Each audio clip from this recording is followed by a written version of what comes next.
Já voltamos. Se você estava deslogado, pode voltar. Agora a gente vai falar sobre o auxílio emergencial, tá bom?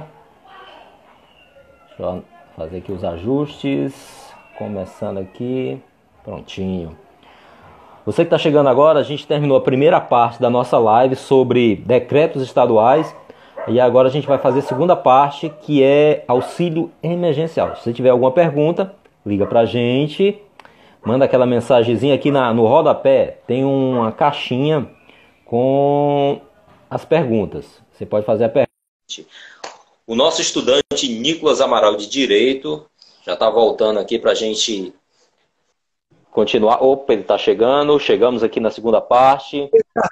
Mandar um abraço aqui para o Nicolas. O pessoal está mandando abraço. É a minha...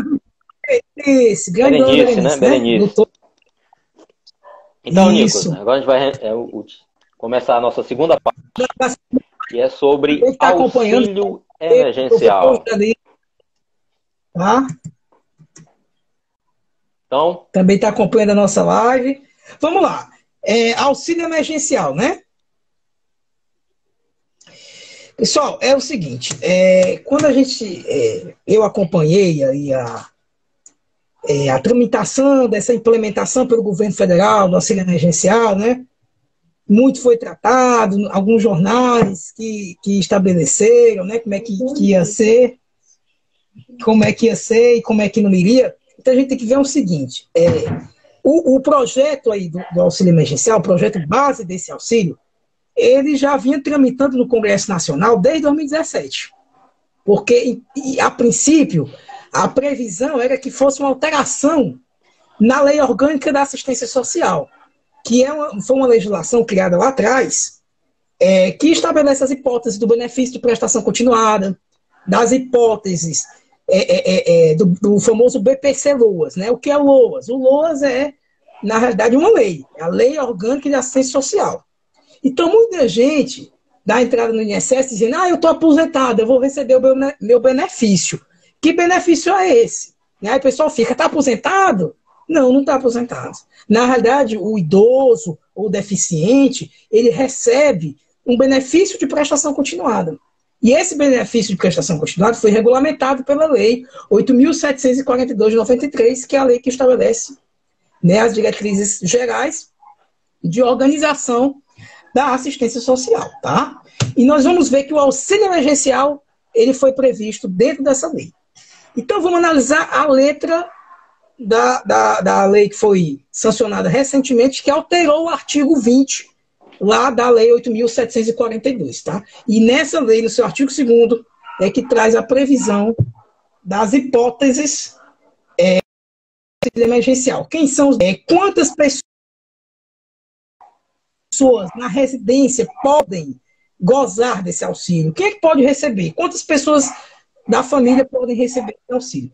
Tudo isso vai estar previsto lá nessas alterações que foram feitas no artigo 20 da Lei Orgânica de Assistência Social. Tá? Então a gente vai começar aqui fazendo essa análise dos beneficiários. Tá? Quem são os beneficiários do auxílio emergencial? Em regra geral, certo? São pessoas maiores de 21 anos, certo? Que não têm emprego efetivo, e aí a gente traz, inclusive, pessoas que estão em condição de desemprego, por exemplo, pessoas que atuam na economia informal, que atuam na condição de autônomo. Só que a gente tem algumas limitações para a concessão desse auxílio. Quais são essas limitações, né? A renda familiar mensal per capita, ela não pode ser superior, tá, a meio salário mínimo, ou a renda familiar mensal não pode ultrapassar o total de 3 salários mínimos. Então, em suma, você tem esse panorama. Então, a renda familiar mensal ela não pode ultrapassar os 3 salários mínimos. Em geral, é isso. Então, para você ser beneficiário do auxílio emergencial, você tem que observar esse critério de renda. Tá? Ele fala renda mensal total, ele quer dizer da renda bruta familiar. O que é a renda mensal total? A renda bruta familiar. O que é a renda familiar? de todas as pessoas que compõem aquele núcleo familiar, compõem aquela referência. Isso tem a ver com salários mínimos. Se você é até meio salário mínimo, tá? Então, a renda de cada um e reside naquela residência, meio salário mínimo. A renda total, somando toda, não pode ser superior aos 3 salários mínimos, tá? Então, primeiro você tem um requisito, que é um requisito, um critério financeiro, um critério monetário, né? O critério de renda. Renda per capita, meio salário mínimo, e renda familiar mensal total de até 3 salários mínimos, tá? Ele fala mais umas questões de rendimentos tributáveis, mas a gente não vai entrar nessa análise. Aí ele fala, os microempreendedores individuais, né, o famoso MEI, essas pessoas poderão ser beneficiárias, o contribuinte individual do regime geral de previdência, aquele carinha que está lá pagando seu carnê, aquele carinha que é contribuinte obrigatório, exemplo dos empregados. O empregado, tá? O empregado seletista, que é regido pela CLT, tá? Eu acho que aqui todo mundo entende o que é CLT, o que é sindicato, todo mundo entende. Esses empregados são contribuintes obrigatórios ao regime geral de previdência social, tá? Então, essas pessoas, elas seguramente, comprovando a situação, vão poder ser beneficiárias, tá? Lá do auxílio emergencial. Trabalhador informal, a gente já falou, empregado autônomo, desempregado de qualquer natureza, tá? É importante que aquelas pessoas de baixa renda, que já são, por exemplo, recebe Bolsa Família, tá? Que estão numa condição social precária, também mantenham atualizado o seu cadastro único social, tá? Que é o famoso número de identificação social, o NIS, né? O cadastro único, né? Que é inclusive realizado para você poder fazer o recebimento do Bolsa Família, né? Através dos CRAS, através do VaptVupt, você pode estar aí, né? Atualizando seu CAD único através dos CRAS, tá? De forma presencial, que também vai ajudar, né? Quando o INSS for lá, fazer análise do requerimento, da solicitação, já tem as informações todas através do NIS, do CAD único, né? Que é esse cadastro único familiar, tá? Vale ressaltar também que quem tem o cadastro único e já recebe o Bolsa Família e deu a entrada ao auxílio emergencial, é interessante que ele fique atenado, porque ele não vai poder receber os dois. Ele pode receber um ou outro, né, e dependendo, ele pode escolher a sua melhor opção, né? Se o auxílio emergencial for maior que o Bolsa Família, ele opte pelo auxílio emergencial. Se for o contrário, opte pelo Bolsa Família. Então é interessante que o povo, né, a população em geral, entenda que é um ou outro, né? Então, assim, é muito interessante. Então, a gente também tem uma perguntinha aqui, Nico, aproveitando aqui, o nosso tempo aqui muito corrido. Quais as situações que impossibilitam a concessão do auxílio emergencial? Você já falou sobre os critérios para poder adquiri-los, né? Então, essa pergunta aqui ela está relacionada ao que impede, né? Eu gostaria que você falasse um pouquinho sobre o que é impossível, o impedimento do recebimento do auxílio emergencial aqui para os nossos telespectadores. Quando a família suplanta, né, quando a família ultrapassa o critério de renda, tá? O critério de renda familiar total, que são até 3 salários mínimos, tá? E aí, logicamente, pode ocasionar o fato do cidadão ser empregado do regime próprio de previdência. O servidor público, por exemplo, ele pode ter seu benefício, existe essa possibilidade. Então, aquele que tem sua previdência, né, suas regras previdenciárias estabelecidas pelo regime próprio de previdência, que aí vai depender do como é que define o Estado, como é que define o PEU, ele pode ter seu benefício indeferido. Aquele que exerce mandado eletivo, né, cargos públicos eletivos, também pode ter uma causa aí de indeferimento, certo? E assim, né? É importante ressaltar que até duas pessoas do mesmo núcleo familiar podem receber o auxílio emergencial. E é muito comum, por exemplo, a pessoa, como eu disse, por exemplo, um tio de um colega meu, ele é beneficiário do Bolsa Família. E esse meu colega entrou com um pedido de auxílio emergencial para ele, tá? Não foi para o tio, foi para ele. E teve o auxílio emergencial negado. Então, nessa situação, a gente verifica que é possível que o tio dele continue recebendo o auxílio, o benefício do Bolsa Família, e ele, enquanto membro da família também, possa receber o seu auxílio emergencial. Então, isso não impede que você tenha alguém que já recebe Bolsa Família, e isso não impede que outra pessoa que não é beneficiária do Bolsa Família venha a receber o auxílio emergencial naquele mesmo núcleo familiar, tá? Então, você tem uma pessoa X que recebe Bolsa Família e tem uma pessoa Y que deu entrada com o requerimento lá do auxílio emergencial, tá? Mas que compõe o mesmo núcleo familiar, e isso não vai impedir que ele venha a receber lá o auxílio emergencial. Tem a previsão a gente definir as coisas, é a Lei 13.982, e trouxe essas previsões, trouxe previsão do auxílio emergencial, tá bom? Eu tenho observado algumas pessoas, às vezes me ligam na questão da contabilidade, e muitas vezes eu preciso dar alguma explanação, mas às vezes eu fico sem resposta, porque assim, existem alguns casos específicos que a gente acaba não entendendo. Um exemplo claro aqui, professor temporário.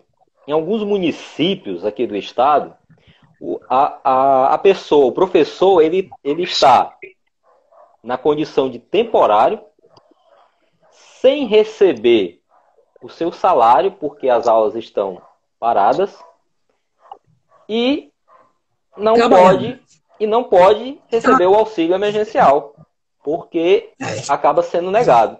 Então, assim, a gente não entende por quê. Se o professor é temporário, está parado, ou até mesmo trabalhando com aulas online, alguns não estão recebendo. Então, assim, existe muita dúvida sobre isso. Eles, além de não receber, quando eles dão entrada, o benefício é negado.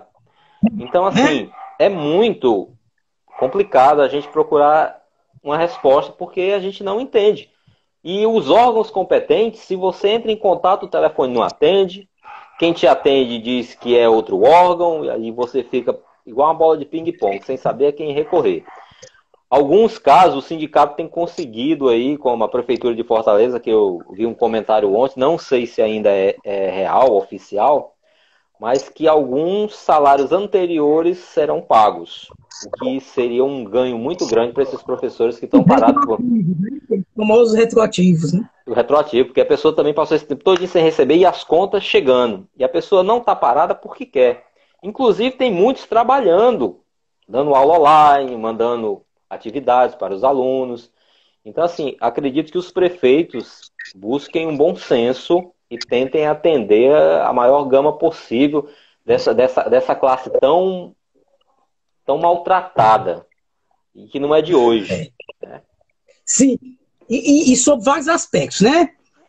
O professor, né, ele tem aí vários déficits, né?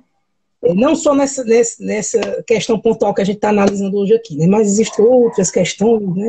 Que aí realmente envolvem a questão de um sindicato mais atuante, né? Que fique mais em si, mais presente na discussão dessas medidas, né? Que muitas vezes são adotadas em plenário, em sessões da Câmara, que prejudicam as pessoas de forma muito importante. Mas a regra quando é que realmente não tem direito ao auxílio, né? Porque o contrato está mantido, né? E aí fica essa equiparação que eu te falei também em relação aos servidores públicos em geral, por quê? Porque estão adequados ao regime próprio, então isso seria um fator obstativo, um fator que impediria aí a percepção, né? A gente só fazer um panorama. Existe o regime geral de previdência, que ele é um regime obrigatório, tá? E você não pode escolher filiar a ele, isso é impossível, tá? Que abrange exatamente pessoas que são autônomas, empregados gerais do comércio, né? De uma maneira bem, uma linguagem bem simples. E existem os regimes próprios, né? Os regimes próprios que são estabelecidos por cada município, cada estado, tá? E com suas regras próprias, e aí seria um fator que impediria, né, a percepção do auxílio emergencial. Dentro desse contexto do que foi a legislação. Hoje não. Vou falar em impedimento. Tem um impedimento que também ele é muito confuso, que ele diz que é a questão tributária. Quem declarou imposto de renda em 2018, aí atualmente se pediu o auxílio emergencial, consequentemente esse auxílio é negado. Agora, como se pode analisar tudo isso? Porque, por exemplo, em 2018, a pessoa, por exemplo, pode ter trabalhado, pode ter declarado seu imposto de renda. Mas hoje, em 2020, está passando uma situação mais complicada, está sem emprego, está precisando daquele auxílio emergencial, teria direito ao auxílio emergencial, mas como ele trabalhou em 2018 e teve que declarar imposto de renda, o benefício é negado. Então, assim, é muito complicado isso aí, porque em 2018 o que o cara ganhou, ele já gastou, já comeu. Então, em 2020 é outra história. Como é que comprova, né? Colocando. Cara, isso é complicadíssimo. É complicado demais. Tem que entender direito tributário. Você tem que estudar tributário 2, por exemplo, para entender o quê? Aí eu não queria nem entrar, porque tem gente que não vai entender nada. Porque assim, a gente tem a classificação de impostos, tá? O imposto, ele obedece a algumas classificações, né? E o imposto, ele tem que ser lançado, tá? Você entende isso? Você tem que gerar uma obrigação, você tem que ter uma obrigação tributária, você tem que ter um fato gerador do imposto, tá? O fato gerador seria a oferição de renda, e aí você tem a constituição do crédito, você tem o lançamento, e por fim você tem a constituição do crédito tributário, que daria ensejo à fazenda pública a cobrar o débito, tá? Então, assim, quando você fala do lançamento, é exatamente, o lançamento, em termos gerais, seria o modo como a fazenda ia auferir, de certa forma, esses rendimentos tributáveis, né? O teu rendimento, o que você gastou. E, assim, o lançamento do imposto de renda é por homologação. Na realidade, a fazenda não vai atrás de cada coisa que você declarou, tal, não. Ela vai apurar aquilo que declarou no ato de realização do imposto de renda. Tu declara o quê? Olha, com isso, né? Ela vai apenas apurar a regularidade de forma geral, tá? E aí vai fazer a homologação e vai dizer que está tudo correto.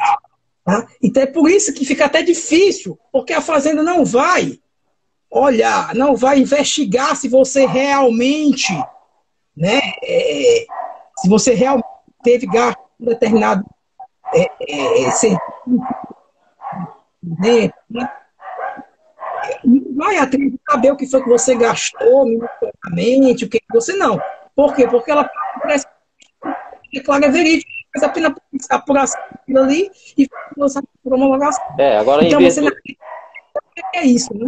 Em virtude, infelizmente. Em virtude da Receita não ter total controle, aproveitar aqui rapidinho, mandar um abraço aqui para a nossa superintendente, Vânia Catunda, né, ligadinha aqui com a gente. E, assim, a Receita Federal, ela abre um leque de até 5 anos para lhe fiscalizar.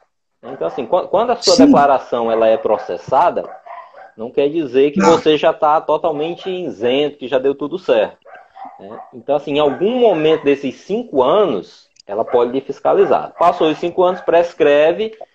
Então, assim, não fiscalizou, ela perdeu o prazo para fiscalizar. Hoje em dia, a Receita não tem total controle. Mas a gente vai chegar num ponto em que a Receita Federal vai fazer a sua declaração de imposto de renda. Vai mandar só para você, você vai aceitar. Porque, assim, hoje tudo é informatizado. Então, quando você faz isso. E a Receita hoje, ela também é totalmente informatizada. e ela está atribuindo alguns critérios. E critérios desse ano foi que o dependente só pode ser dependente se ele tiver CPF, que até então só era obrigatório com 8 anos de idade. Hoje em dia, quando a criança nasce, na sua certidão de nascimento já vem o CPF. Então eu costumo até dizer para os meus alunos, quem nasceu de 2000 para trás, ainda tinha um nome nominal. Quem nasceu de 2000 para frente, o seu nome nominal passou a ser um número. Então o seu nome, na verdade, é o seu CPF. Onde você chega, qual é o seu CPF? Aí a pessoa às vezes não sabe. Não, bote meu nome aí. Não, não tem como botar o nome. Você precisa do seu CPF. Hoje eu fui na farmácia. O nascimento já vem com CPF, já vem né? com CPF, hoje já é obrigatório. A Receita Federal, você coloca o seu dependente, coloca o CPF. Ah, não tem não. Então, ele não é seu dependente, pode tirar, não adianta. O sistema só passa se você colocar o CPF. Então, assim, o nome nominal que nós tínhamos passou a ser um número de CPF. Estava na farmácia hoje, que eu fui comprar um colírio, e Sim. tinha um senhor lá fazendo lá uma compra e na farmácia lá ele dá um abatimento pelo CPF cadastrado. E aí o senhorzinho lá de idade disse assim, não, eu não sei meu CPF, bote meu nome aí. Eu já sou cliente da loja. E a moça disse, não, mas aqui não tem espaço para colocar o nome no sistema, só o CPF. Ou seja, a parte que tem o nome, ela já vem automática, não é editável. O que é editável é o CPF. Então é interessante você ter o seu CPF. Então a Receita, ela está amarrando no CPF. O auxílio emergencial, ele foi todo amarrado ao CPF. Por quê? Porque pelo CPF, o auxílio emergencial tinha condições de fazer verificação mediante a Receita Federal e saber qual é a condição atual, a situação real da pessoa. Inclusive, quem tinha o CPF irregular estava com um problema sério, a justiça entrou em ação e aí a Receita teve que abrir mão de algumas coisas, inclusive o CPF que estava irregular, ela passou a atribuir como regular para poder regularizar tudo isso. Então, assim, o CPF hoje é a arma X da Receita Federal. E assim sucessivamente, os anos que se passarem vão ficar cada vez mais difíceis. Com certeza. Adalto, só complementando, quem entrou aí contra essa postura da Receita foi a Defensoria Pública da União, tá? Que a gente vai falar daqui a pouco dela também. É porque realmente ia gerar uma situação de aglomeração. Né? Todo mundo que tinha o cadastral irregular. E aí, se você quiser saber se o seu CPF está ou não irregular no cadastro da Receita, como é que você faz? Joga no Google, situação do cadastro do CPF. E aí você vai e na hora ele solta o espelho dizendo, né, se a situação do seu CPF está regular ou está irregular. Então, se você quiser fazer essa consulta, tá, para saber como é que está a situação cadastral do teu CPF, que é importante. Você vai fazer concurso público, você vai tirar passaporte, às vezes você vai fazer uma compra, sei lá. Às vezes é preciso que esteja regularizada a situação cadastral do teu CPF. Isso pode gerar muitos empecilhos, tá? Muita coisa que você for fazer no teu dia a dia. Então, se você tiver essa dúvida, joga lá no Google consulta de situação também, do CPF. Também no Play Store, também no Play Store, complementando aí a sua fala, também tem um aplicativozinho CPF, que lá você pode consultar várias coisas, como situação, imposto de renda, lotes de restituição, caso você declare. Então, assim, as formas hoje estão mais amplas para você fazer essa consulta. No entanto, Nicolas, é muito interessante a gente ressaltar que tem muita gente ainda que não se adaptou ainda à informática, né? À informação propriamente dita. Muita gente ainda está na transição, muita gente não tem acesso.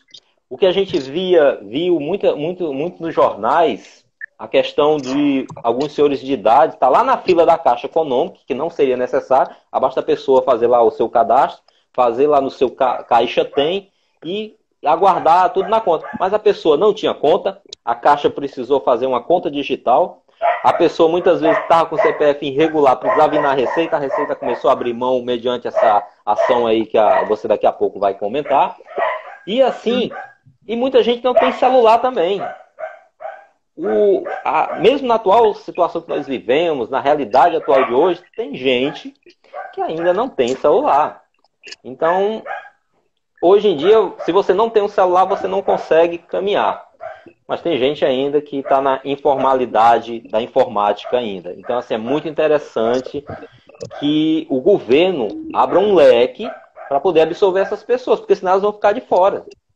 Agora também as pessoas precisam também passar por essa transição que nós vivemos do mundo digital para o mundo analógico, perdão, do mundo analógico para o mundo digital. Então assim, a gente precisa também fazer essa intervenção de maneira gradual, de maneira que a gente também possa caminhar, porque a gente vai enfrentar filas, aborrecimentos e muitas vezes a gente não consegue nem um atendimento ideal, né? A gente observa na Caixa Econômica a gente dormindo aí à noite para poder pegar uma ficha, para conseguir ver a situação muitas vezes, né? Então assim, eu gostaria que você... Tem uma pergunta aqui, Nicolas, que... Vamos só mandar um abraço para o Geraldo Lima. Vai mandar um a abraço? Janete aqui, que está nos prestigiando, ela é professora da Escola Municipal Gustavo Barroso, também foi colega da prefeitura, do município, do estado. Mandar aqui também um abraço para a professora Kelly Nascimento, também ligada com a gente.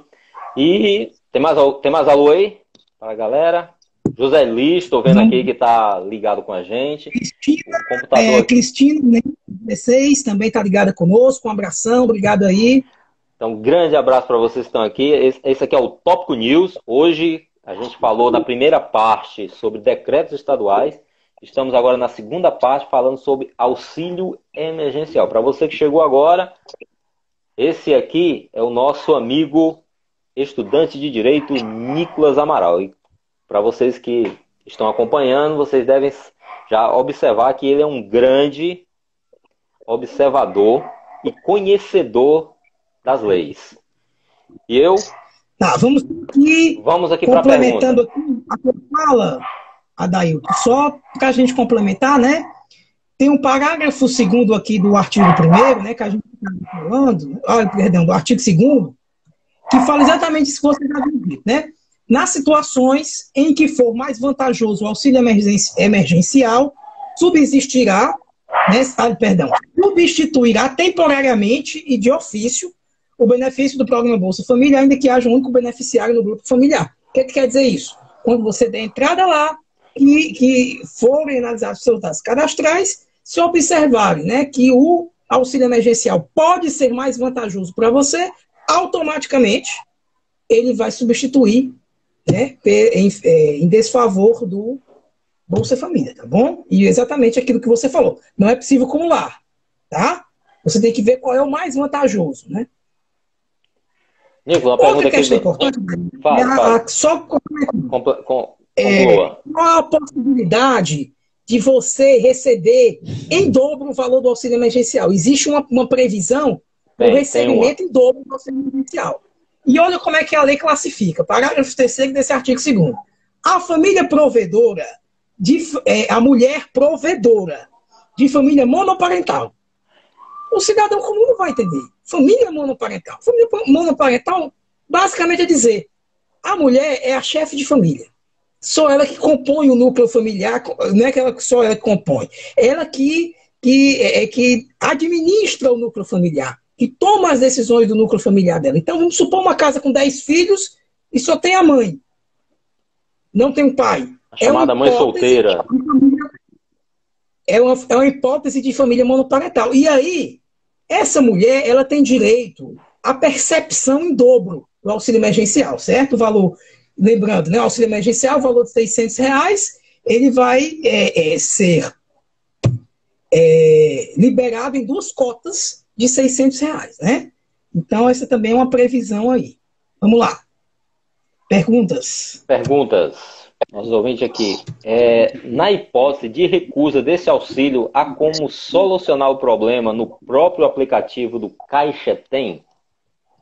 Pronto, a gente sabe que tem que ser realizado o cadastro lá no Caixa Tem. Inclusive, eu vi, sexta-feira, existem alguns estabelecimentos comerciais que são conveniados à Caixa Econômica e você, através do QR Code, já pode fazer a compra e o pagamento online das mercadorias, né? Que você eventualmente ali vai estar no supermercado, tem alguma marca parceira da Caixa, você lá com o seu aplicativo, Caixa Tem aberto, você já pode fazer a efetuação desse pagamento online. É uma das inovações das últimas semanas aí do Caixa Tem.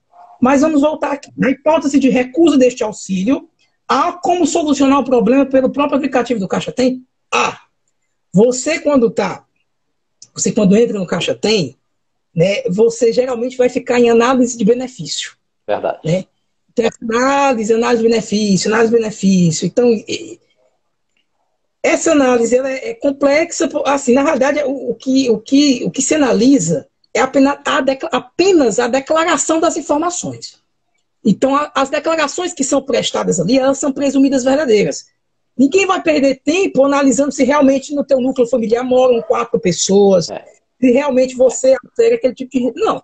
As informações declaradas, elas são presumidas verdadeiras. É lógico que existem outros sistemas dentro do corpo integrado, né, do governo federal, por exemplo, que tem como averiguar isso, né? Saber se lá não tem imposto de renda, né? Então, existem outros mecanismos que são atualmente interligados, que eles favorecem aí realmente a descoberta de irregularidades, tá? Mas na hipótese de você ficar na análise de benefício, você pode fazer o quê? Pode repetir o cadastro, tá? Você pode refazer o teu cadastro. E aí, na hipótese de não ter aí solucionado essa questão, que você, evidentemente, no primeiro momento, você vai tentar solucionar o problema dentro do próprio aplicativo. Você vai atualizar, você vai reiniciar, você vai fazer um novo cadastro e aguardar. Mas na hipótese da demora, sei lá, mais de 1 mês, de 2, 3 meses, como aconteceu, existem mecanismos, tá, que você pode estar acionando a Defensoria Pública. E é exatamente isso que eu queria falar, tá? Que a Defensoria Pública da União, no estado do Ceará, ela tem auxiliado todas essas dúvidas, né, em relação à recusa do auxílio, em relação à demora excessiva na concessão deste auxílio, e é importante a gente lembrar o quê? Que deficientes possuem prioridade na concessão desse auxílio, que idosos possuem prioridade, tá? E é bom, importante lembrar que idoso, o Estatuto do idoso não é quem tem 65 ou acima de 65, não. Idoso, para o Estatuto do Idoso, é quem tem 60 anos ou acima de 60 anos, tá? Então, assim, esse grupo de pessoas, eles possuem prioridade na concessão desse auxílio emergencial. Então, supondo aí que mais de 30 dias, mais de 60 dias de análise, você já pode estar aí acionando a Defensoria Pública. E é exatamente isso que a gente passa a falar agora, em relação como é que você pode ser assistido pela Defensoria Pública numa hipótese de recusa, numa hipótese de análise que não foi ainda concluída, tá? De morosidade. Você pode estar entrando em contato pelo WhatsApp para obter informações da Defensoria Pública da União no estado do Ceará, né, que fica localizada lá na rua Costa Barros, no bairro Deota, tá bom? Nas proximidades ali do Colégio Darwin, tá ok? E aí você pode estar entrando em contato com a DPU para obtenção de informações no telefone 91 11 4997, certo? No horário de 8 às 16 horas, de segunda a sexta-feira. Você poderia repetir o telefone, então, Nicolas? 91 11 4997.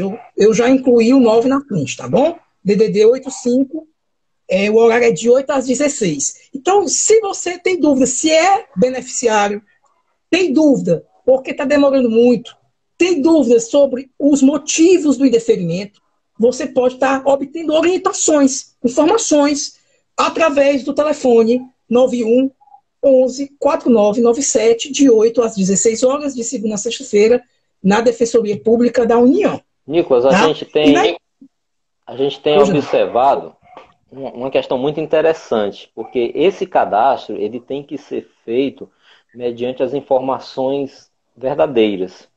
Então, essas informações elas têm que encaixar com as informações que estão lá na Receita Federal. Aí o que que acontece? Eu já tenho visto casos que a pessoa, por exemplo, tem um nome com 3 nomes, João, Fernando, Augusto, um exemplo. Aí só coloca 2. Aí o sistema passa alguns dias e é Tá. indeferido. Aí a pessoa não sabe o porquê. Então, assim, é interessante que a pessoa coloque o seu nome completo, a sua data de nascimento corretinha, todos os dados têm Isso. que estar corretos. Outra coisa muito interessante, tem gente que tá com o nome de solteiro lá na Receita Federal, porque tudo é através do CPF, então eles puxam o cadastro da Receita Federal. Então tem gente que está com o nome de Uma parte, solteiro, aí coloca o nome de casado, aí o sistema fecha, não bate. Então, assim, é interessante você fazer uma pesquisa, se você não sabe como é que está o seu nome, você faz uma pesquisa através do aplicativo do CPF, que você pode baixar pelo Play Store, ou você vai no meu CPF. Google e coloca lá consulta de CPF, você coloca seu CPF, sua data de nascimento e lá aparece. Então, assim, é É aquilo interessante que nós você falamos. saber. Você falou sobre tudo isso, né? Então, assim, é interessante que a pessoa coloque os dados corretos, porque muitas vezes a informação é que vai errada. Então, a pessoa perdeu tempo, né? Às vezes procura a Defensoria Pública, para a Defensoria Pública identificar que o erro foi causado pelo mau cadastramento. Então, assim, a Defensoria Isso. poderia ter ajudado outra pessoa que realmente estava precisando, que realmente foi negado por algum outro motivo que não foi o cadastro. Então, é interessante que essas pessoas elas procurem fazer esse cadastro com calma e com as informações verdadeiras. Pronto. E aí, Adailton, complementando o que você colocou, né? A gente precisa realmente declarar as informações que estão registradas nos nossos documentos oficiais, nosso documento de identificação, nossa certidão de casamento, né? A gente não pode aí declarar informações, às vezes, até falsas, né? Por falta de desconhecimento. Então é importante, reitero, você fazer a consulta do seu CPF lá no site da Receita, joga no Google, é bem fácil. Consulta de situação cadastral do CPF. Se tiver regular, beleza. Já é um ponto a mais para você ser beneficiário lá do auxílio emergencial. Só complementando aqui as informações acerca da Defensoria Pública. Se você necessitar instaurar PAG, né? O que é o PAG? É o procedimento de assistência judiciária, tá? Que aí realmente a Defensoria vai ter você como assistido, tá certo? E você instaura um procedimento administrativo interno da Defensoria para que seja averiguada mais a fundo essa causa de indeferimento. Você deve entrar em contato com o telefone 3474-8750, tá?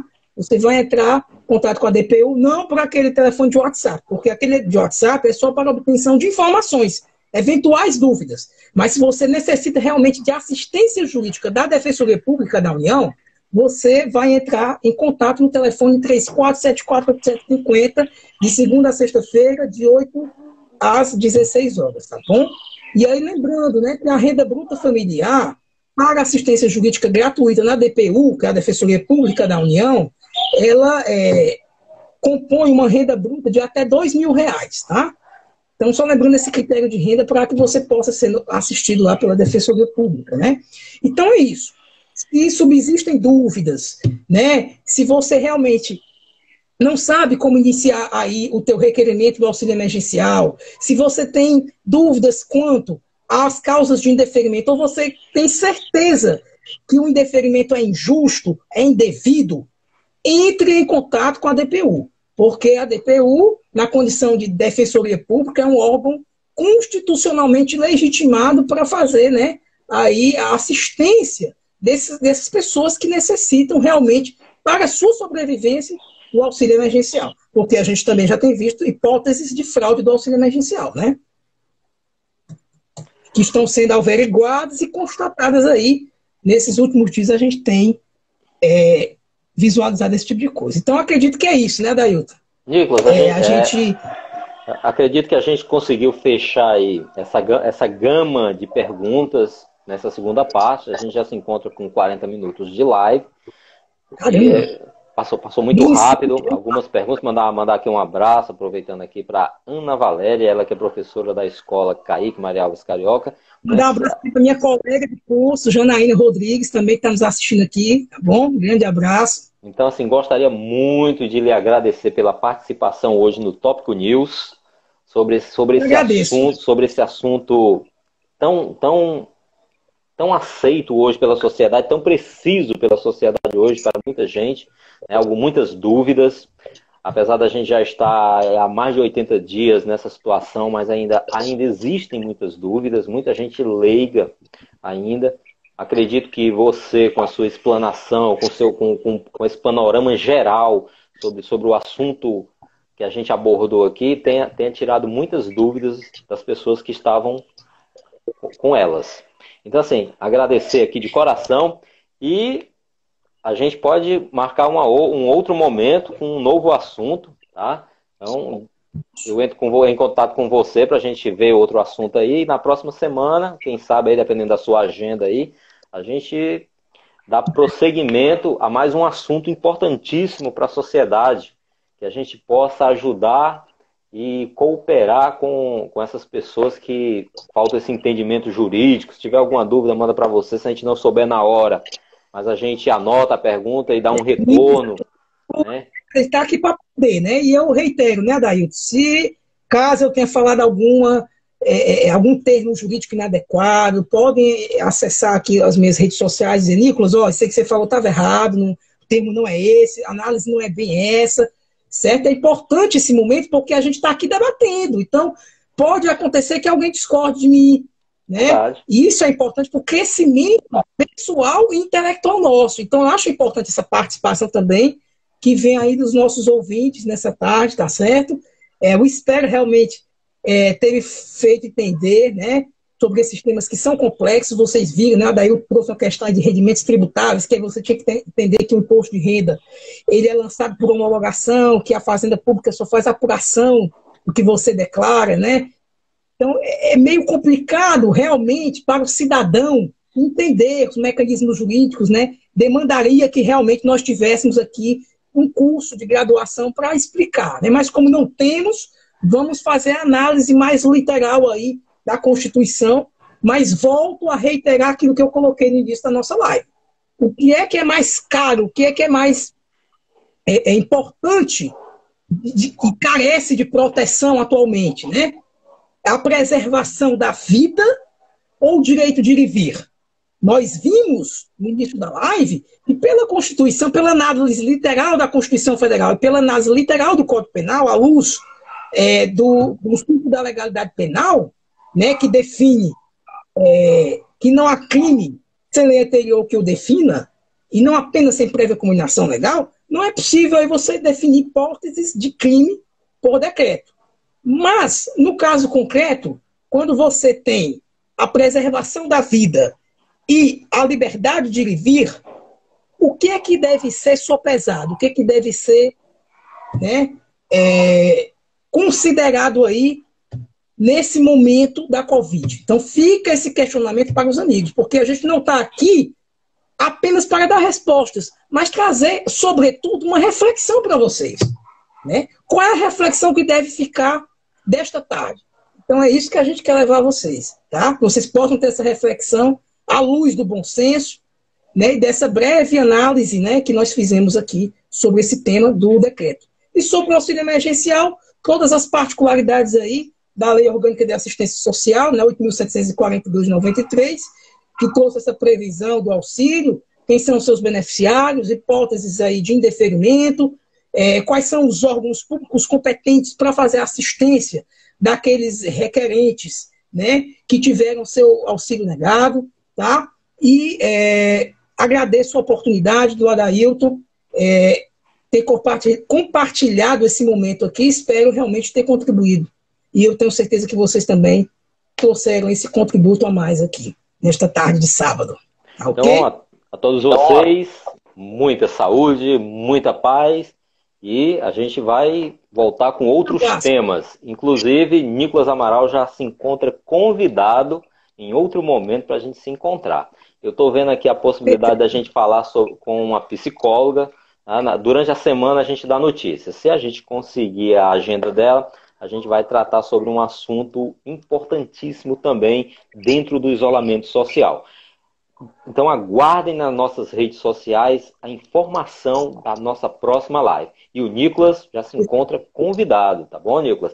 Depois a gente vai marcar aí uma nova agenda e aí a gente entra em contato com os nossos telespectadores. A todos vocês, Ok. muito boa tarde e até o Boa próximo tarde a encontro aqui todos. no Tópico News. Beleza. Valeu, Adailton. Obrigado. Abraço!